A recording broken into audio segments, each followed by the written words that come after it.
Hello friends, मैं पायल स्वागत करती हूँ आपके अपने चैनल संस्कार फॉरएवर में। मैं आज आपके लिए लेकर आई हूँ बैसाख महात्म का 25वां अध्याय।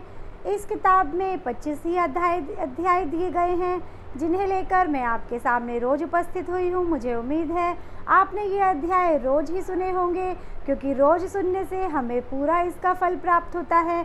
अगर आपने अभी तक ये अध्याय नहीं सुने हैं तो आप मेरे चैनल पर जाकर ये सभी अध्याय 1 से 25 तक की पूरी वीडियो है, आप उन्हें सुन सकते हैं। तो चलिए शुरू करते हैं हम अपना आज का 25वां अध्याय। श्रुतदेव जी कहने लगे, हे राजन, वैशाख में शुक्ल पक्ष के अंत की जो 3 तिथि पूर्णमासी तक है वे बड़ी शुभ देने वाली है। ये तीनों तिथि पुष्करणी कहलाती है। ये समस्त पापों को दूर करने वाली है। जो कोई वैशाख में महीने भर तक स्नान नहीं कर सकता, उन्हें इन तिथियों में स्नान करने से संपूर्ण फल प्राप्त हो जाता है। संपूर्ण देवता त्रयोदशी के दिन इकट्ठे होकर जीवों को पवित्र करते हैं। पूर्णमासी के दिन विष्णु भगवान के संग संपूर्ण तीर्थ इकट्ठे होते हैं। चतुर्दशी के दिन यज्ञ सहित सब देवता उन्हें पवित्र करते हैं।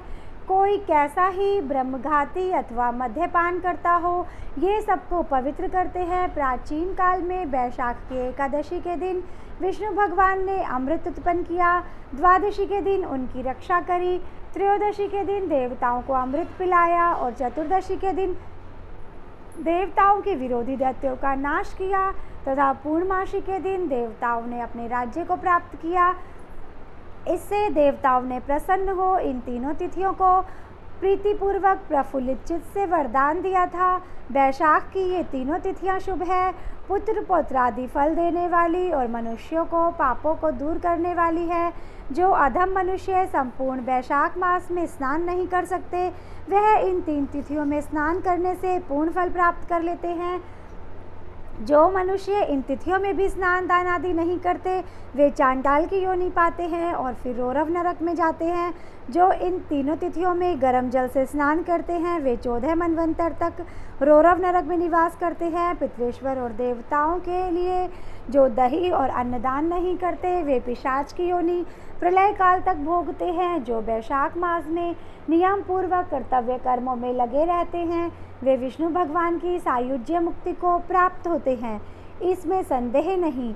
जो वैशाख के कुल महीने में नियम पूर्वक न रहकर केवल इन 3 तिथियों में शास्त्र विहित कर्म करते हैं, वे पूर्ण फल पाकर विष्णु लोक में निवास करते हैं।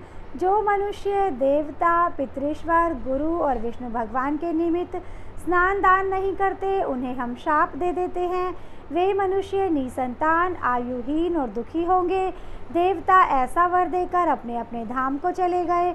अतएव ये तीनों तिथियां बड़ी पुण्यकारिणी और सब पापों का नाश करने वाली है तथा तीनों पुष्करणी कहलाती है। पुत्र और पौत्र को बढ़ाने वाली है। जो स्त्री पूर्णमासी के दिन ब्राह्मण को मालपुआ और खीर का भोजन करावे तो कीर्तिमान पुत्र पावे।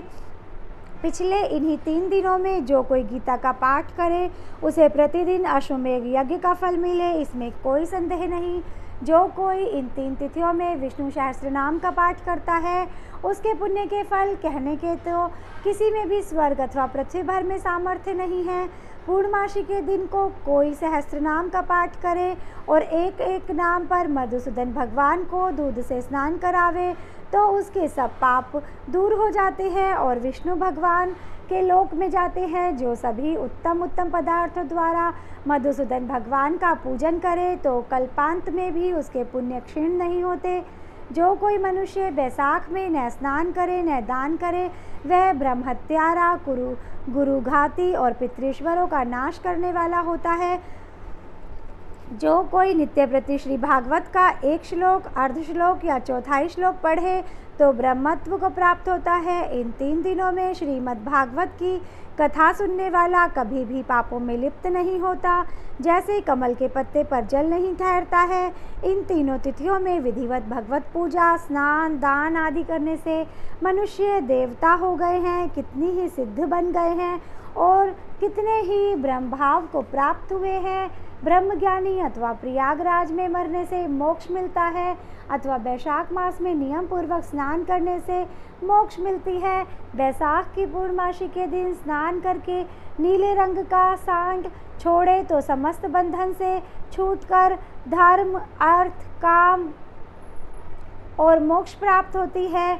जो गरीब कुटुंबी ब्राह्मण को गोदान देता है वह अकाल मृत्यु से छूटकर परलोक में परम पद पाता है। जो मनुष्य बैसाख की पूर्णमासी को बिना स्नान दान किए बिना देते हैं या 100 जन्म तक कुत्ता की योनि में पड़कर विष्ठा के कीड़े होते हैं।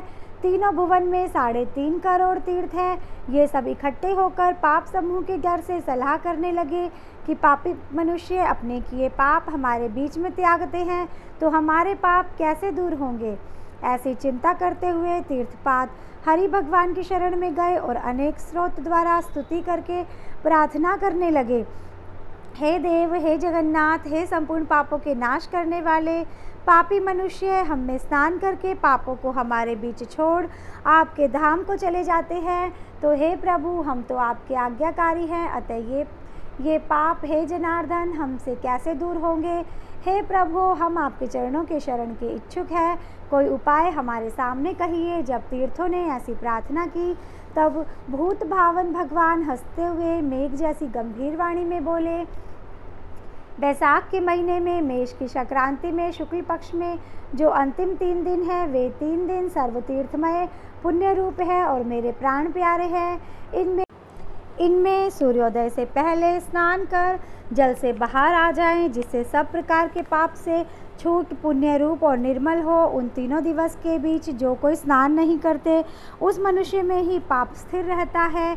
जो पाप तुम्हारे बीच में उनसे निकलकर इकट्ठे हुए हैं, जो मनुष्य इस प्रकार तुम्हारे बीच में पाप छोड़ गए हैं वह उनमें रहते हैं। ऐसा तीर्थपाद विष्णु भगवान ने तीर्थों को वरदान दिया और ऐसी आज्ञा दे योग बल से वही अंतर्ध्यान हो गए और सब तीर्थ अपने अपने धाम को चले आए।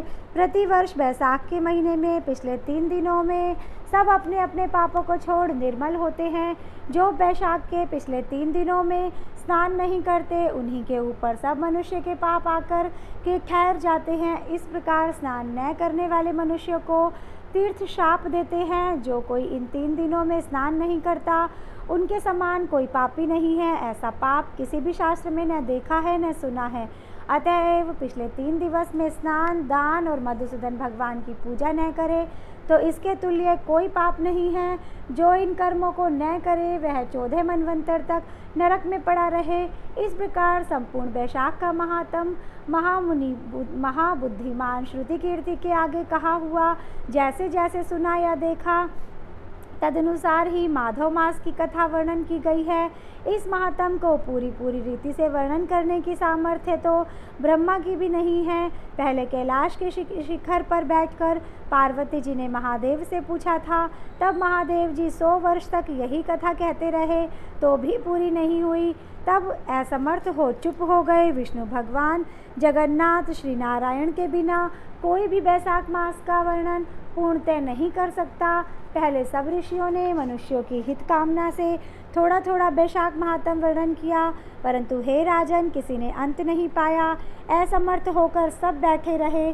तू बैसाख मास में दान आदि सत्कर्म कर, इनसे निश्चय ही मुक्ति मिलेगी।